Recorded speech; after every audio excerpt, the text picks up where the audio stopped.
Just going to give it a few minutes.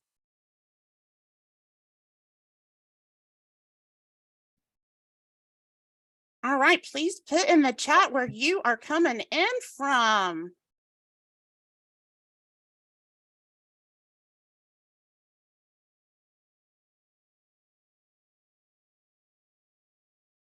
Ooh, Tampa. Hey, Tampa.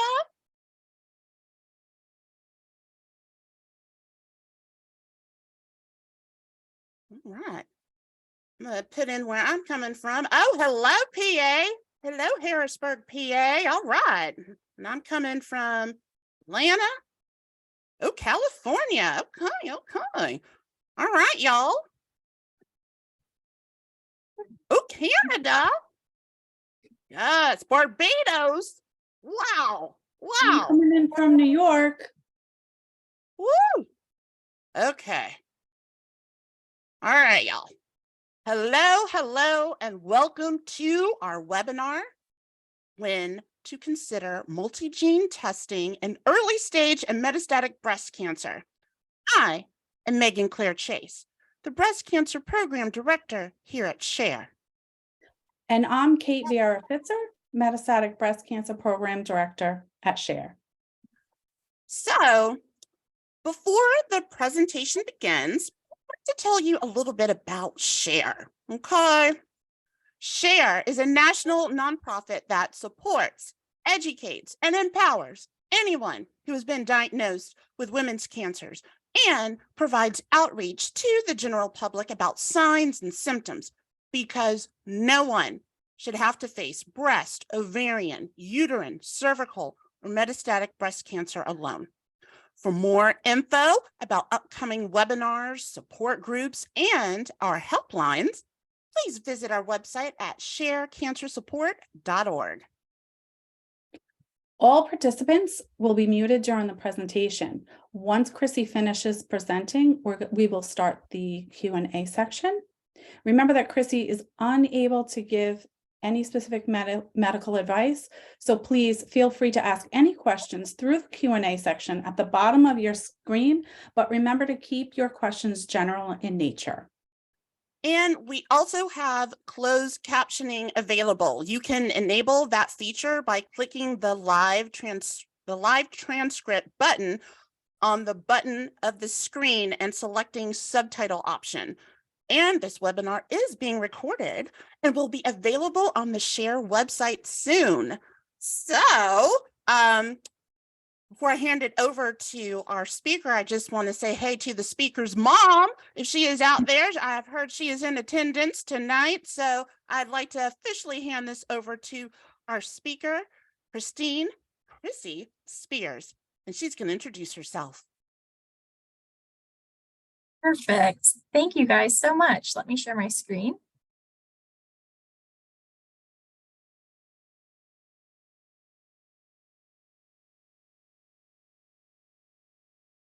All right, so thank you all for joining me again. This is my second time presenting to SHARE. So if you recognize my face from the triple negative breast cancer talk a couple months ago, that's where you may have seen me. So super excited and grateful to be asked to come back and talk with you all about when to consider multi-gene testing. So just a little bit about me. So I am from Cincinnati, Ohio, born and raised. I originally went to Northern Kentucky University just across the river where I got my bachelor's degree, and then stayed in Ohio a little bit longer and got my master's from The Ohio State University in genetic counseling. So now I'm still in Columbus working at Ohio State. My main passion is working with individuals with breast cancer or those that are high risk for breast cancer, haven't had a diagnosis. So I help staff specifically the high-risk breast clinic at Ohio State, and I'm still involved with the program as well. So current genetic counseling students, and also involved with research, again, mainly being on breast cancer as that's my passion. And then just some little more fun facts about me other than just work-related things. This is my fur baby over here. So Sadie, she's a cockapoo. And then you can see my mom, who's also on the talk here. She also is a breast cancer survivor. So that's how I got into this field and, wouldn't be here without her. And then that's just my recent graduation. We're a big soccer fan, so that's us at a crew game. Big foodie, so we love Skyline if you're from Ohio and have had the chili cheese dog, those things. And then I also like to read in my spare time, the big crime novel, murder mystery sort of person. So before I talk for the next, 35 to 40 minutes, I just wanted to hear from you all with this poll. Who has met with a genetic counselor before or had genetic testing themselves?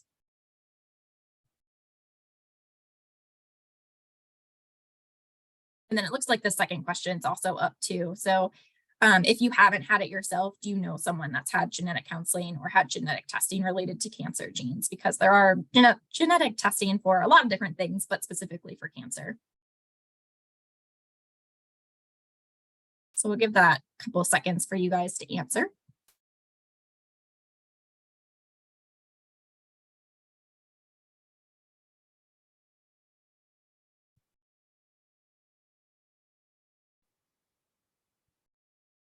Okay, awesome. So I have the results here. So you can see them. About 40% of you have met with a genetic counselor and had genetic testing, whereas 60% of you have not had genetic testing. So we're a little split, half and half. So that's awesome. If you've already met with a genetic counselor and had genetic testing, I'll provide some updates to maybe things or go over things that you already talked about with your genetic counselor. And if you're new to this, this is a great place to start to gather this information. And then for people that have or know someone that has, 80% of you know someone, 20% of you don't know someone. So, so I just like to ask that question to see what the familiarity is.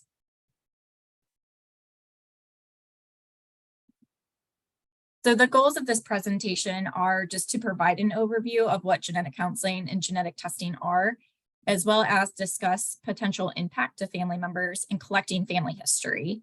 And finally, review who should consider multi-gene testing. So for those, again, that have been through a genetic counseling session, you might be familiar with the format, but for those who haven't, just wanted to go over what a typical genetic counseling session involves. So I just listed 6 kind of basic steps or points that we try to hit during a genetic counseling session. They're not always linear, so they could be in a different order depending on who you talk to in the genetic counselor style. But the first 2 are the main points, are really important points. So the first thing we do as part of a genetic counseling session is to evaluate the personal and family history of cancer. This is typically done by drawing a pedigree, or essentially drawing out your family tree, which I'll show you an example on in the next slide. And then after we gather that personal and family history of cancer, we want to provide you a risk assessment.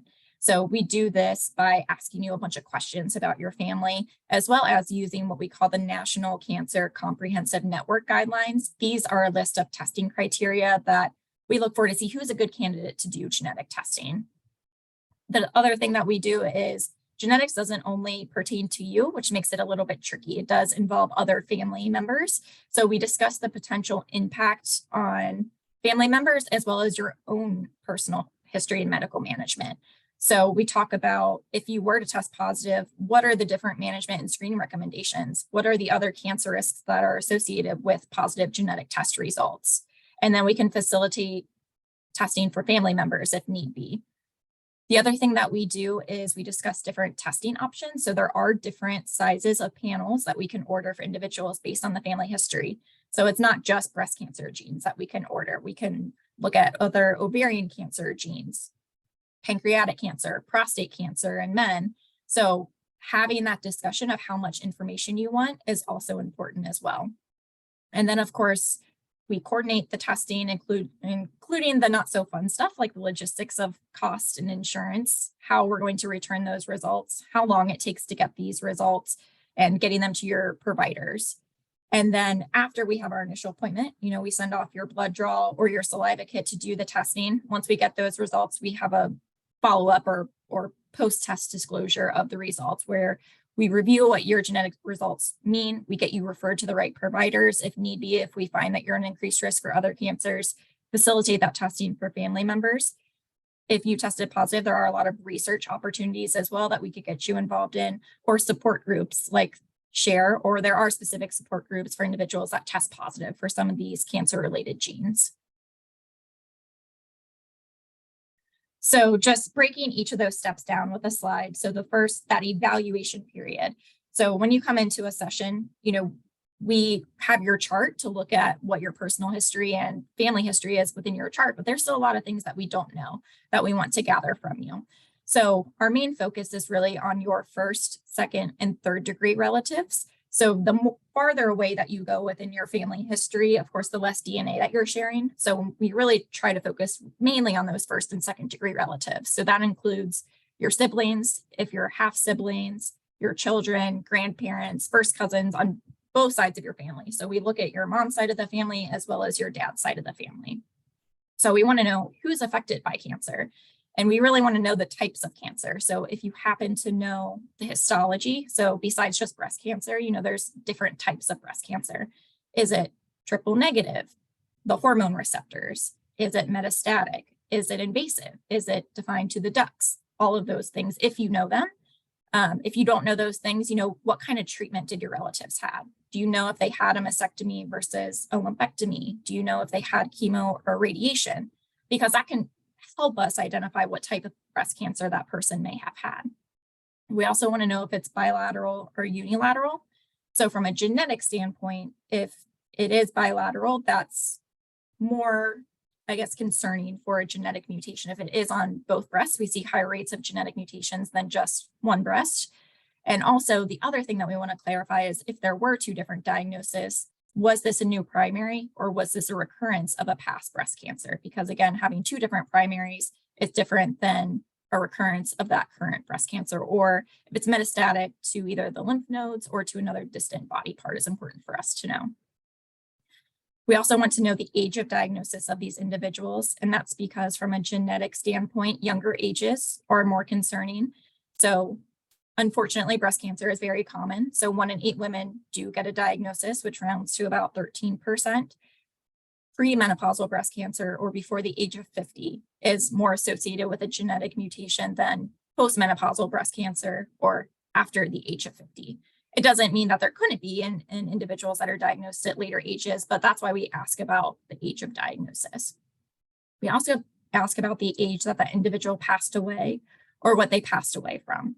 Was it related to their cancer that could suggest a more aggressive type? Also, if we aren't sure what the type of cancer is, knowing that timeline of when they were diagnosed versus when that individual passed, again, can help us gauge of how aggressive, what type of cancer it was. And then if you do know if anyone that's had family genetic testing before, if you could provide a copy of the report to your genetic counselor, that is super helpful to us for a couple of different reasons. One, we want to confirm how large of a panel your family member had, what genes they were tested for. We also want to know what were the results. Were they positive? Were they negative? Or sometimes we can even get what we call these variants of uncertain significance, which again, I'll go over all of these different types of test results in a later slide. But if they are positive, then we could focus our conversation in that genetic counseling session on what the specific gene is, what those cancer risks are for you. We also ask about ethnicity and nationality. The reason that we ask about that is certain populations tend to have higher mutations in some of these genes. So individuals that have Ashkenazi Jewish ancestry have a higher rate of 3 founder mutations within the BRCA1 and BRCA2 gene. So that meets criteria to do the testing if you have that specific ancestry, because there is that higher chance to have one of those mutations. We also ask about consanguinity. So, and if you're not familiar with this word, this means do your parents share a common ancestor? So is there blood relation within the family? The reason we ask about that is if there is a mutation in the family and your parents share a common ancestor, you have a higher chance that it could be inherited from your mom or your dad. And so that's why we ask that question. We also ask about different risk factors and environmental exposures. So not all cancer is related to a genetic mutation. Of course, we know that smoking increases the risk for cancers as well as different chemical compounds. So we want to know, is it more environmentally related? Just again, evaluation and risk assessment. We ask if family members have had risk-reducing surgeries. So these things include mastectomies, hysterectomies, oophorectomy, so removing the uterus or the ovaries, because if individuals have had risk-reducing surgery, remove their ovaries, they're at a lower chance to develop ovarian cancer and could be hiding one of these mutations. If they remove the ovaries, they're not at that higher chance. Maybe that's the reason they didn't develop ovarian cancer. We also ask about other diseases too, or non-malignant tumors. So there can be different things that could suggest mutations. For instance, P10 is a genetic gene that we see higher risks of autism. So some of these other things that aren't cancer related can also help with risk assessment. And on the left here, this is just an example of that pedigree that I referred to. So in your session, we like to draw out the family history. So typically we draw circles to represent individuals that are assigned female at birth and squares to represent individuals that are assigned male at birth. And then we go up to your parents, grandparents. We ask, again, all of those questions to really get a full picture. So I know that's a lot of information to ask of you. So just another poll here. Who would say they know all of this information regarding their family members? And my second question is, who feels comfortable discussing these things with their family members? So I'll give you guys a couple of seconds to answer that while I take a drink of water.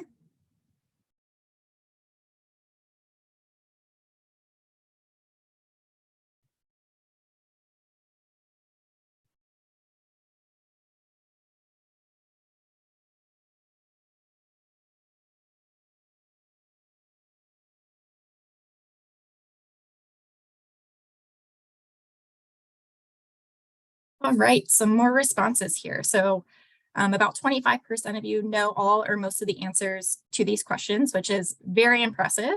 But the majority of you might know some or maybe don't know anything about the family history, which is okay too. You know, I see people that are adopted or don't have a close relation with their family or are estranged, and we definitely can still have a discussion and talk about genetic testing for those individuals. So you know, we ask these questions not to make you feel bad if you don't know the information, but again, it's just to help us with risk assessment.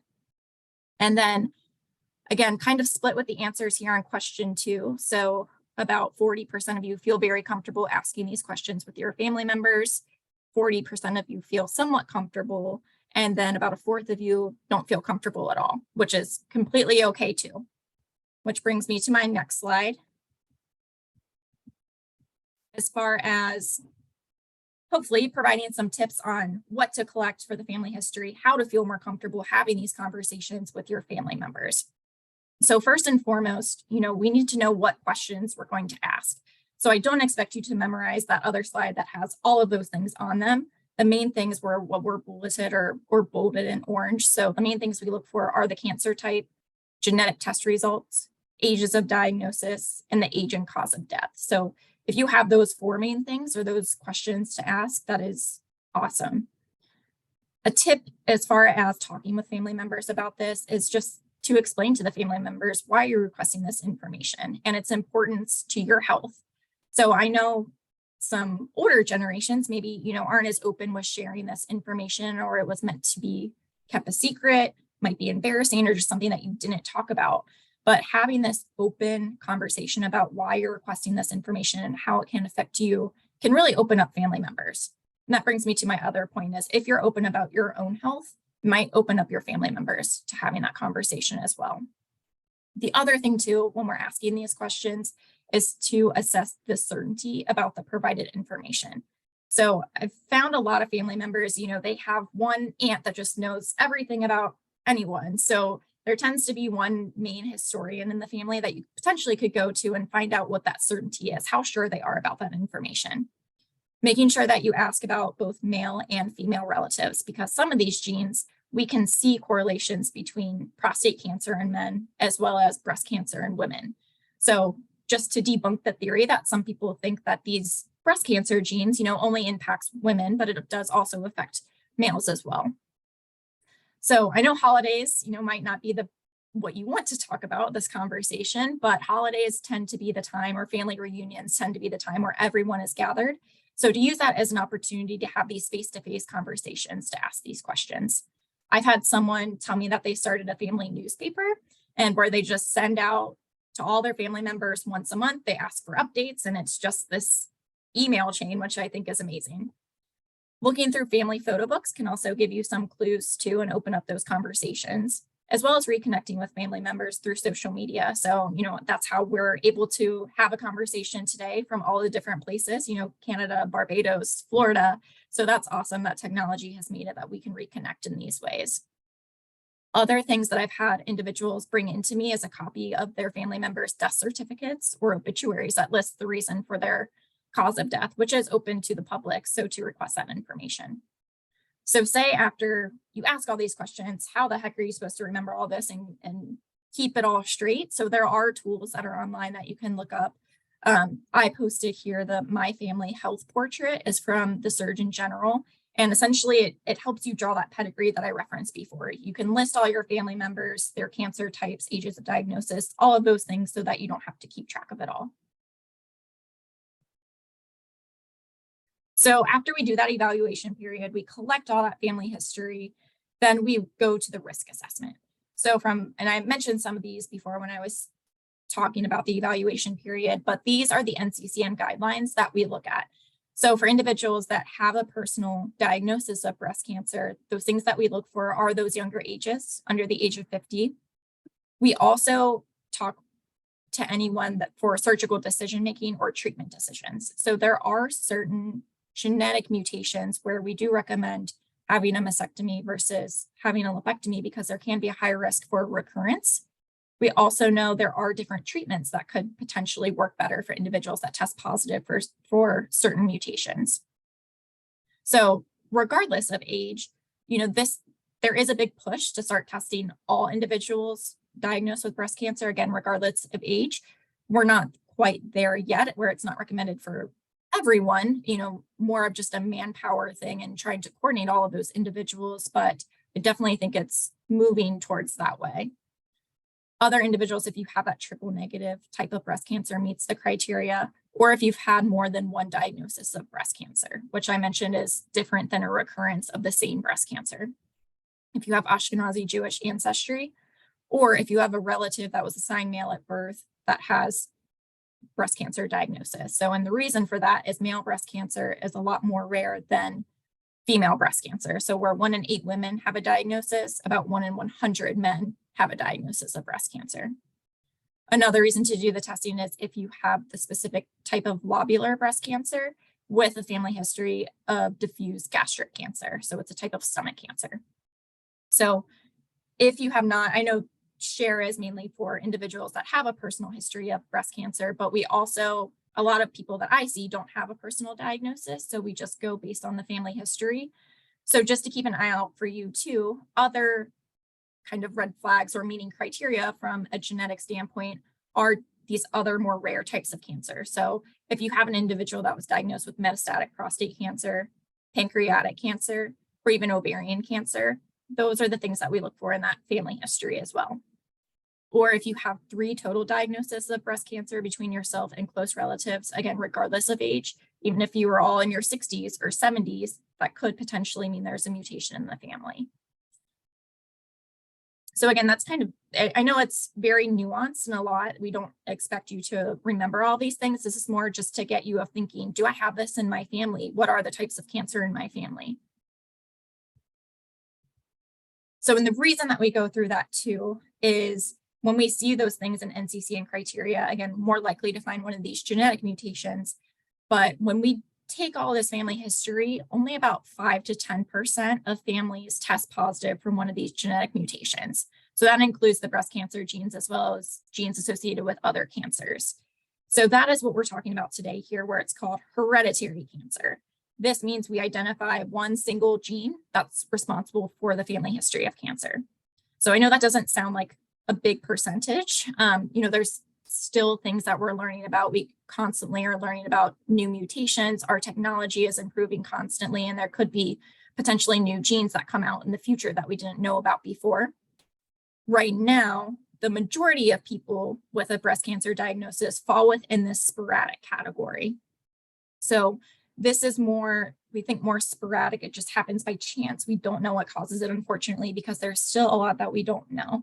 So it could be there's environmental exposures. It could be multiple genes that are playing a role that we just again, don't know how to test for at this time.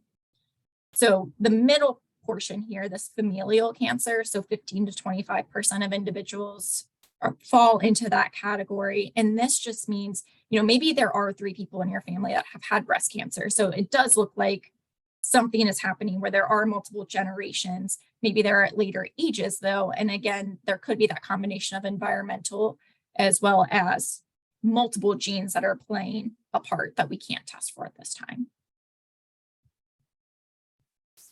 So before I continue to give you an example of what some of these genetic mutations are, BRCA1 and 2 tend to be the most common genes that come back positive, or they're the 2 genes that come back the most often when we do this testing. So I just wanted to check in to see who's familiar or has heard of these 2 genes, or who knows someone that has tested positive for BRCA1 or 2 or another cancer-related gene.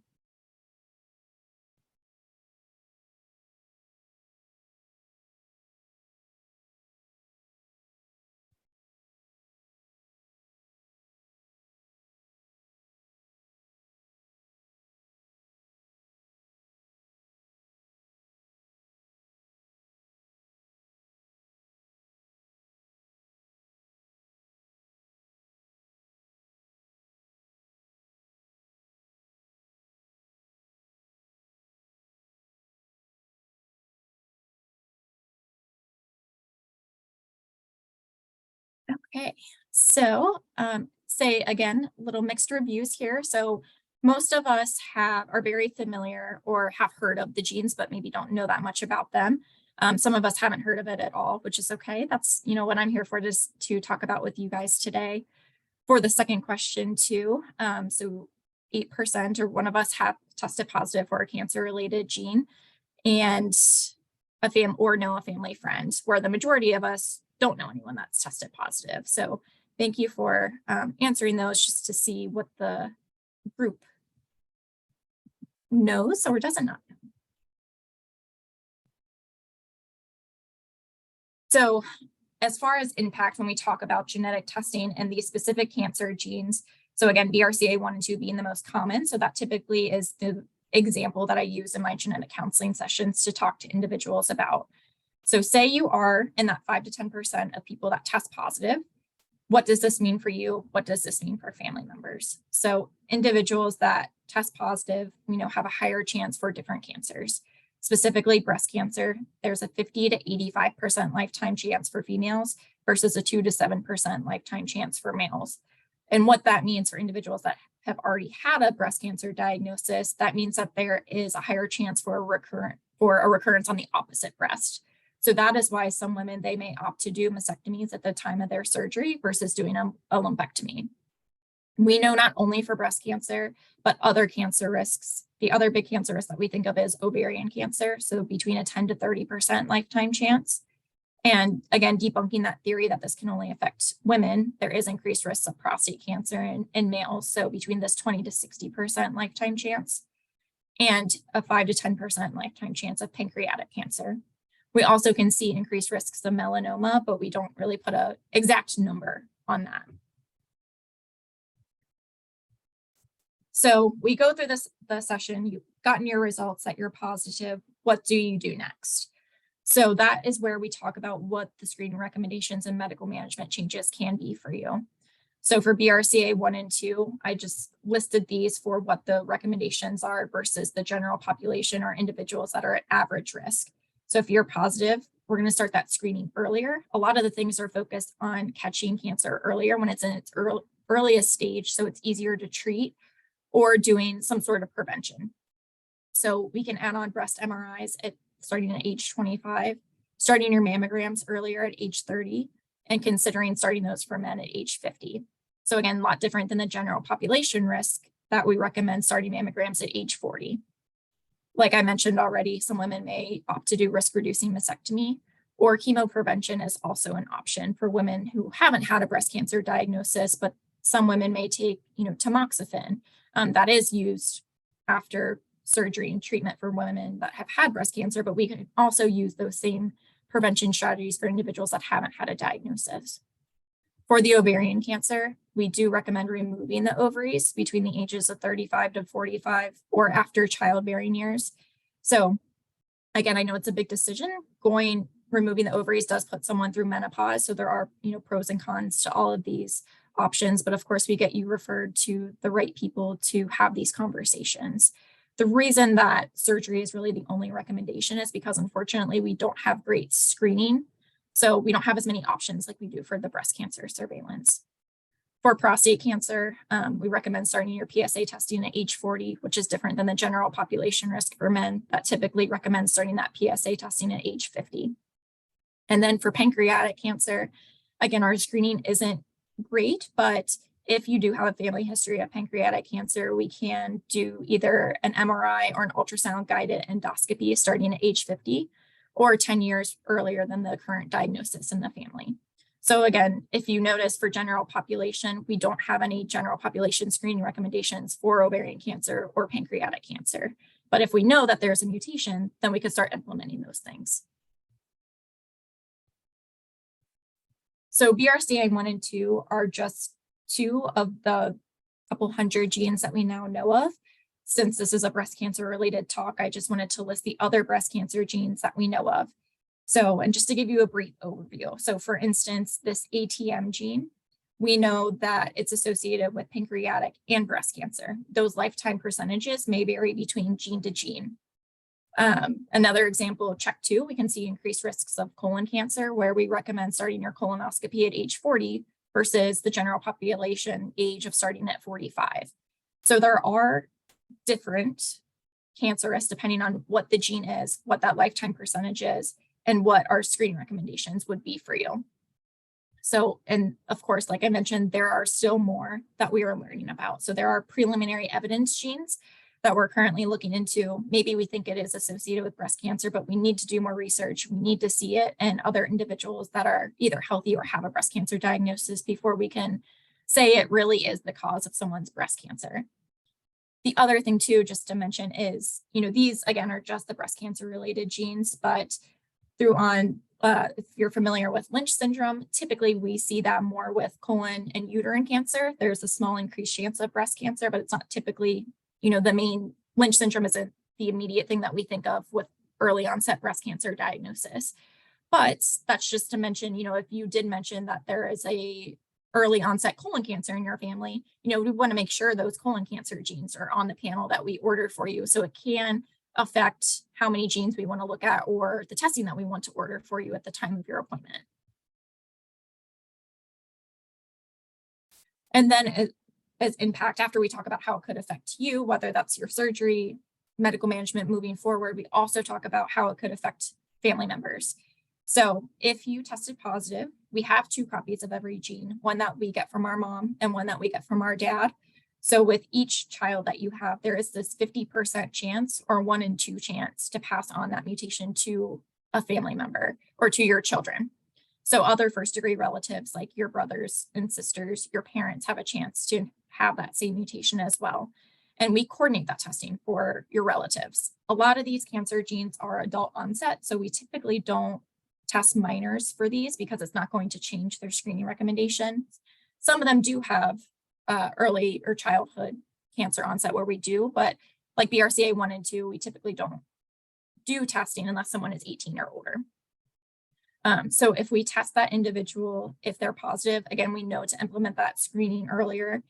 If we test that family member, they're negative, they're what we call a true negative. So what this means is they did not identify or they did not inherit the mutation that was identified. So they're not at that increased cancer risk. So they can go back to screening at general population because we identified what caused the cancer and they don't have that same change. So, and then just to explain, if you tested positive, why do we see these earlier onsets of cancer and these other cancer types? So individuals who don't carry a mutation, they're born with 2 working copies of that gene. Over the lifetime, our cells are constantly replicating and dividing. So over time, there can be an error that leads to this mutation here. So you can see if you develop one mutation, you still have that other gene that's functioning properly. It's protecting us from cancer. Then over time, that other gene can stop working, and that's what leads to a cancer diagnosis. So individuals that are born with a mutation, you can see here, it takes one less step to develop cancer. So people are born with a mutation. As our cells are constantly dividing, replicating, there's a chance for an error that leads to earlier onset cancer. There still are a lot of things that we don't know. So we cannot predict if someone tested positive, we can't predict if, where, or when. Meaning just because you inherit a mutation does not guarantee someone would develop cancer in their lifetime. We can't predict where in the body that cancer would develop. So for instance, if you're BRCA1 or 2 positive, we can't predict if you would develop ovarian versus pancreatic versus breast cancer. And we also can't predict at what age that would occur. So that's why we implement those increased screening recommendations. So the other thing I really wanted to focus on that I mentioned are these different types of results that we can get with the testing. So I know we really focused on what the positive result means. So that means we identified a pathogenic variant or mutation that could explain the family history of cancer and increase the risk for other cancers. So what I mean by it could explain the family history is, maybe you tested positive for a gene that we weren't expecting. So we do have kind of surprise results. So when we do these panels, that can come up where even though you're seeing the strong family history of breast cancer, we do testing and we identify a change in a gene that's associated with earlier onset colon cancer, for instance. So again, we may not have found the reason for the breast cancer, but now we know to look out for this other type of cancer in the family. And I know I already talked about, research opportunities, how it could impact your surgery or treatment moving forward. The other thing to mention too is it can impact reproduction options. So for individuals that maybe are family planning and do the IVF route, we can actually test the embryos for these genetic mutations and implant embryos that don't have the mutations. So that is one, if we know about this mutation, we know it's there are options for reproduction. And like I mentioned, it's usually dominant, so meaning 50% chance to first degree relatives to inherit the same change. And most importantly, what I mentioned is it does not guarantee someone will develop cancer in their lifetime.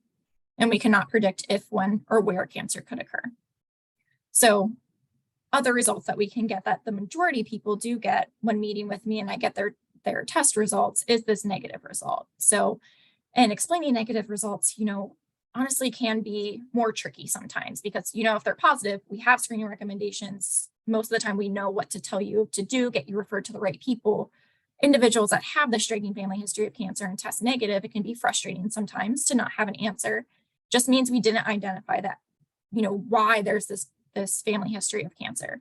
It could be because it's just not hereditary. It just happens by chance sporadically. Maybe there's a gene that we haven't discovered or don't know about yet.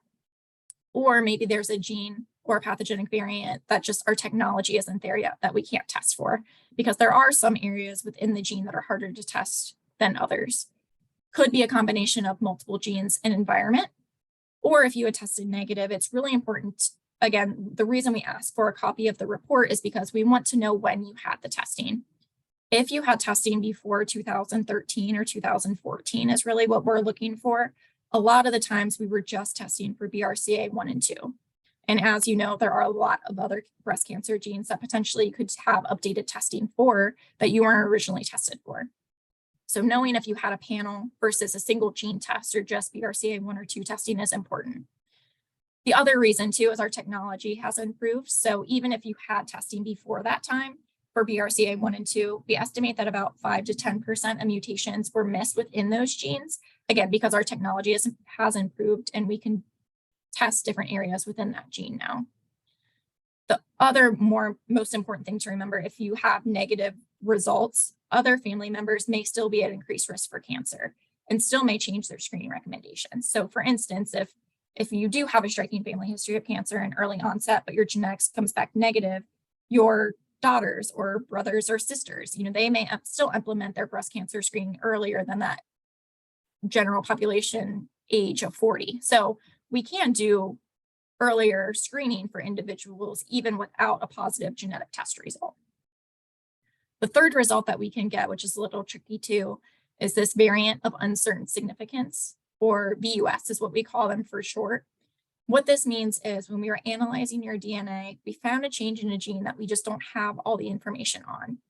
So it's kind of this gray area. It could be associated with increased cancer risks, or it could just be something that makes you unique, isn't causing any problems. So in the cancer world, they are very common to get. I do estimate that about, one in every three of my patients get an uncertain result. And again, that's just because we all have differences in our DNA that make us unique. If we get an uncertain result, of course, we investigate this to see, does it look concerning? Could it potentially explain the family history? But most of the time, we do treat it like it's a negative result. It doesn't change your medical management, and we don't test family members for these uncertain results most of the time. We do keep track of all of them. So essentially, we just need to gather more data. We need to see it in the same change in other individuals, either with or without cancer, before we can say one way or the other. So we do, I do let my patients know when it gets reclassified. So that could be a couple of months. It could be a couple of years. Essentially, our science just has to catch up to us. So the other major topic that I wanted to talk about was who should undergo testing or updated testing. So I had a lot of questions. The last share talk that I gave of, I have this in my family, should I consider doing testing? So what it comes down to is, even if you don't meet that NCCN criteria that I talked about before, you still can do testing. So not everyone that meets criteria is going to test positive, and vice versa. Not everyone that meets criteria is going to have positive testing. So the criteria is constantly changing, and it's constantly becoming more broad, meaning that we're including a lot more people in this criteria, again, because people that don't meet the criteria still might test positive. So other reasons to do the updated testing, like I mentioned, are if you previously had only BRCA 1 or 2 testing, or before 2013, because there are those larger panel options. Another reason to test is maybe you have these conversations with your family members and you discover things that you didn't know. When talking with your mom or dad, you found out that your grandma passed away from a diagnosis of ovarian cancer.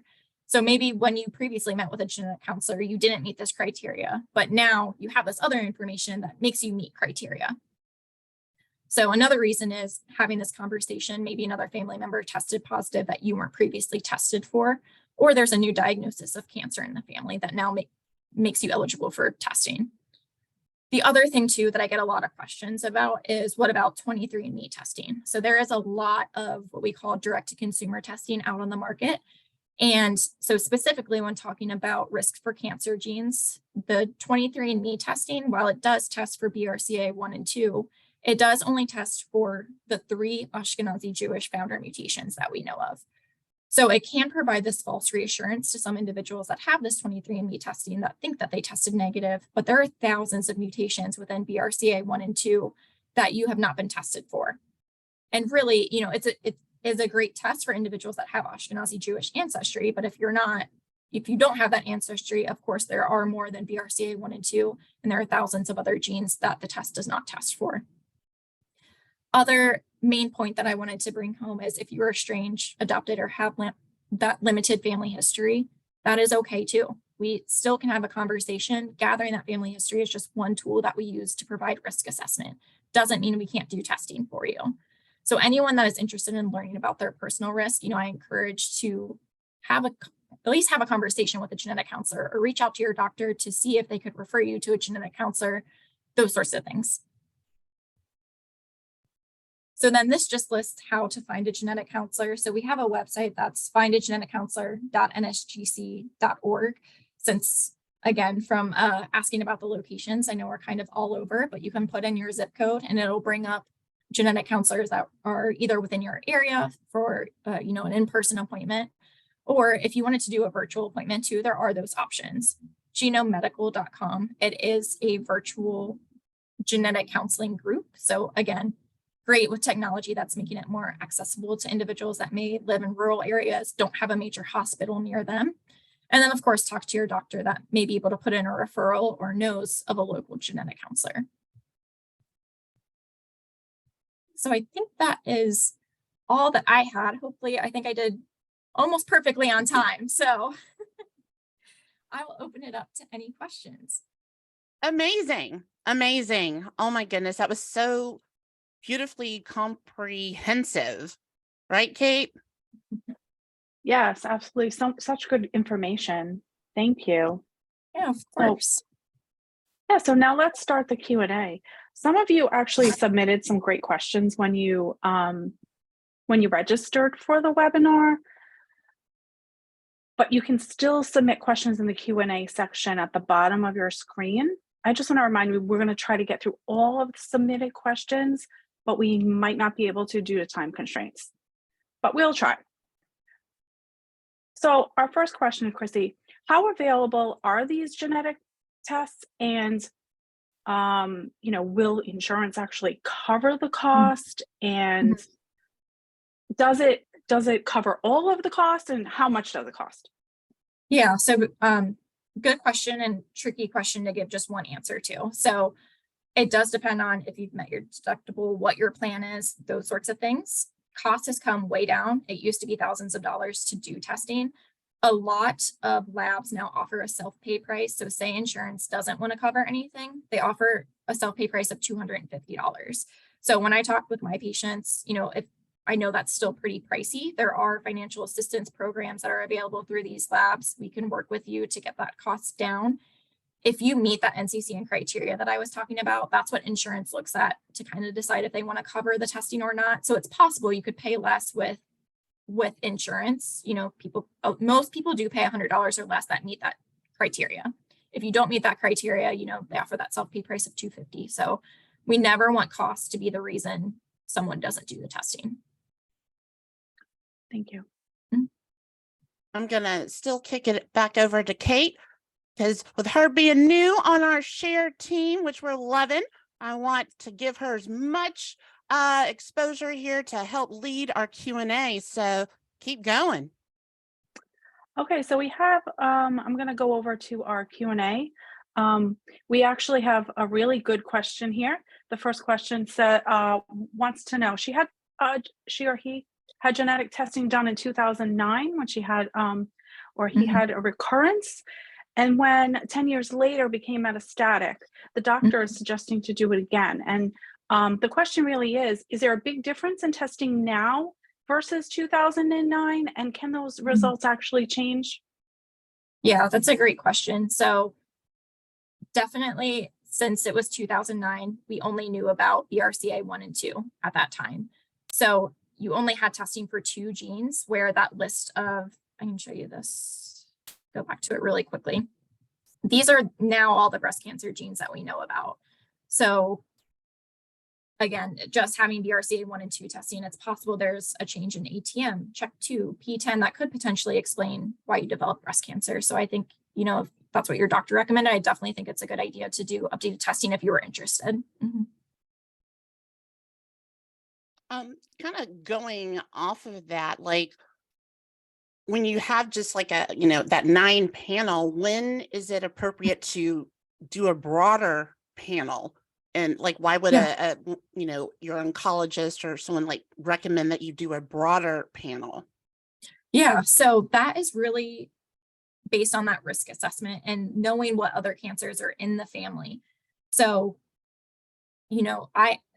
me personally, I give the option to all of my patients on, even if we're not seeing other cancers in the family, if they just want to do that larger panel, I can do up to an 84 gene panel. That's all different types of cancer. If we are seeing ovarian, pancreatic, even younger colon cancers, I might push you a little bit more just to do that larger panel. So it's up to the patient and it's up to what I'm seeing in the family history. But what I typically recommend for women that I see is to at least do the breast and gynecological cancers panel. So this is about a 21 gene panel that's looking at breast, ovarian, uterine cancer, because there's things we can do about those. So that's why I feel strongly at least doing that. But of course, have that conversation if you want that information. Some people, I have new diagnosis that just want the breast cancer genes because it's too much to think about other things. And I totally get that and I respect that. So having that conversation, getting a feel for if that individual wants more information is definitely important.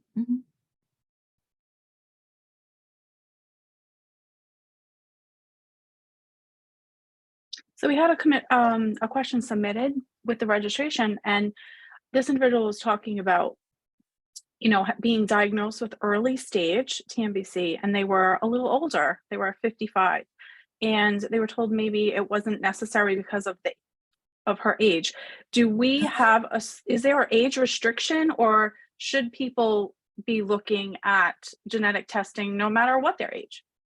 Yeah. So did you say it was triple negative breast cancer for that Triple individual? negative breast cancer. Mhm. So triple negative, I can go back to the triple negative regardless of age meets criteria to do the testing. So even if you were 70 with a triple negative breast cancer diagnosis, it is a reason to do testing. So other types of cancer, you know, we do look more for that age, premenopausal or younger than the age of 50, but there is specific histology like the triple negative breast cancer that just automatically meets criteria regardless of age. So, and like I said, this criteria is constantly changing, becoming more broad. So I say for anyone that wants it, even if you don't fall into one of these categories, you know, you can still advocate for yourself and do testing, because we never know unless we do the testing, is what I always say. Mm-hmm. So another question. When someone has an unknown variant, like what are things that you say to maybe help ease their fears? Because when you hear that you've got, you know, something and you don't know what it is, and you don't know if you should be concerned or not, and you just need to think of it as just, you know, benign, don't worry about it. But, you know, when you say it's reclassified in the future, like, how do we know that? What if it's like 10, 20 years from now, you finally hear about it? How do patients get notified when there's like a huge length, maybe decades of time before there's a reclassification of it? Yeah. So you hit on a very big topic in our world. So to answer the first part of your question, what do I say about an uncertain result? I do a lot in my pre-test counseling. So before we even do the test results, I think making someone aware that there's potential for this to happen and kind of gauge their anxiety level first. If someone is going to be super, super anxious about that uncertain result, you know, which I get, 90% of the uncertain results eventually get downgraded. So of course, that's 9 out of every 10 uncertain result to maybe provide some reassurance but you know, it still could be that 1 in 10 that does get upgraded to be a positive result, and that can still cause anxiety. The larger panel that you do, the more genes you're looking at, the more likely you are to get an uncertain result. So, you know, for those people that are super anxious, we're not seeing other things in their family, those people might be better to stick to that smaller breast cancer only panel, because less likely to get an uncertain result, right? Other things that we look for. So it depends on the gene. So if you have all of these breast cancers and ovarian cancer, but you have an uncertain result in a gene that's not even related to breast or ovarian cancer, you know, that's going to make it less likely. So I try to tell my patients that too. Hey, we found an uncertain result. It's in a gene that doesn't even look like it explains your family history. So less concerning. You know, and so I do my due diligence to look into it too. Have we seen it in other healthy individuals? You know, I try to point those things out. So, you know, we've seen this in this many other people, so less concerning. So those are some of the things I try to help with that anxiety. As far as updating family members, where yes, we have had that happen, where it's taken years. Unfortunately, maybe that individual has passed away. We do try to get into contact with a relative or family member to let them know. We have on all of our letters just to constantly update their contact information, because that's really all we can do, is we can go off based on what email you have in your chart, what phone number you have in your chart. You know, my chart is great. You know, it makes it so individuals can get results quickly. So really just staying in communication with your provider, checking in, making sure your contact information is up to date so that we can get you that updated information. So I noticed on one of your slides that you had suggested a My Family Health portrait. Mhm. That's something that you recommend. Can you explain that? Because what I'm hearing is, even like, we have to be aware of this even for decades, and we have to, you know, how do we do that as we manage our lives, right? And we're so busy. Is this really a good tool to use? Can you explain? Yeah, so this tool, it's online, of course, so you can save it there and you plug in each family member. So you say, my dad, he is this old and he had this condition. So it's an electronic record for you to keep. If you can put in things besides cancer. But if it is the cancer, what type of cancer it was, what the treatment was. So you can put really whatever notes you want in there. If you're not an electronic person, which I totally get too, you can hand draw it too. So that would be this thing over here, this pedigree, if you're comfortable doing that. And then take a picture on your phone or something so you don't lose it. So there are a lot of different options. I have individuals that just have a notebook or they have an index card that they wrote down everything that their mom told them to. So, electronic doesn't have to be the only thing, but this would store it, save it. It's all in one place where you just input all of your family members and what health conditions they have. Yeah, I think that's a great idea. Even the index card, as you mentioned, because you can hand that over to other family members that might have questions, Mhm. so that memory is not always so good, especially as we get older. So that's a great tool. Thank you. Yeah. We have some questions about the CHEK2 mutation. Mhm. There are different CHEK2 mutations. Yeah. And can you give us maybe a little bit more information about the CHEK2 mutation? Yes. Yep. So CHEK2 is very tricky.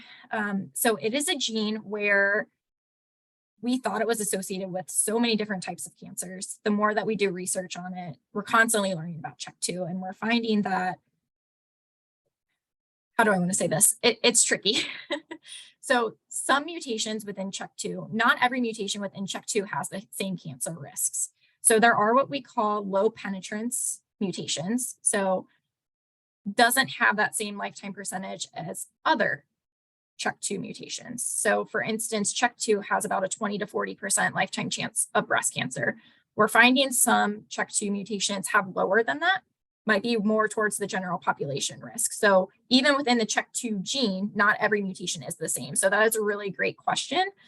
For instance, there's one that it still will say positive on the report. And just recently we started to say, even though this says positive on your report, recent data shows that there is no increased risk and we don't recommend doing any additional screening recommendations. So we're constantly learning about that. I'm not sure if that completely answers the question, but yeah, so there are some CHEK2 mutations where we do recommend doing earlier breast cancer screening or starting those colonoscopies earlier. And there are some CHEK2 mutations where we're actually not recommending that anymore as we learn more. Mm-hmm. So we have this question submitted live is, can we find out the genetic mutation using the hair of a deceased person, or is it always through blood and saliva? Yeah, that is a great question. My gut wants to say no. I don't know of it happening through hair. A lot of the testing is done through blood, saliva, or skin punch biopsies we can do. That's specifically for individuals that have hematological malignancies that what could have a false positive. If we were to do a sample from the blood, that's when we do a skin punch biopsy. I don't know of any labs that currently do it on hair. I would have, but don't hold me to that. I'd have to look into that, but I currently have not. What I have done though is a lot of not a lot, but there are some funeral homes that at the time of someone passing away, they do store their DNA. So it's a little different than just a hair sample, but I do have an individual that has had a vial of her mom's sample that has passed away that we did do testing on. So it's a little different than a hair sample. So to answer the question, can we do it on a deceased individual? Yes, but there has to be a specific sample that was done to store that DNA. So it has to be a very specific storage. Mm-hmm. Wow. Okay. My goodness. Kate? Technology constantly. Yeah, that was interesting. Mm-hmm. Kate, are you frozen? I think Kate might be frozen. So I'll keep going. Kate, you're frozen. Let's see. Okay. So what are the benefits and the drawbacks to that patient, that individual, not to their family, of genetic testing. Like, why should a patient? Pros and cons. Yeah. Yeah. So, I mean, I come from a knowledge is power standpoint. If we know about this information, we can do something to lower other cancer risks, even if you already have a breast cancer diagnosis. So I think the pros are having the knowledge, empower yourself to make different choices for your health and management, if that's something you wanted to do, whether that's the surgery route, increased surveillance route. So I would say that is definitely a pro. As far as cons, I mean, cost is definitely a barrier to individuals having that uncertain result, if that can cause anxiety. Genetic discrimination is something that individuals worry about too. It more applies to unaffected individuals. So, but just to let people know, we do have a law that's in place that's called GINA. So it stands for the Genetic Information Non-Discrimination Act, that essentially prohibits employers from firing you, not getting hired to a job, or losing your health insurance. There still are things that the law doesn't protect that we still are fighting for. So if you were to test positive, life insurance, long-term care, and long-term disability can deny someone coverage or charge them a higher premium. But the loophole around that is if you have that policy set up before doing the testing, then it's a moot point. They can't retrospectively change it or take it away from you. But, I know with having a current cancer diagnosis can already make it tricky to get life insurance. So, but this definitely is something that I stress, especially to my unaffected population that haven't had a cancer diagnosis, or I do see individuals in their 20s that come to see me that maybe haven't thought about life insurance yet. So that definitely is something to consider before doing testing as well. Well, Kate, welcome back. I was like, wait a minute, I think she's frozen.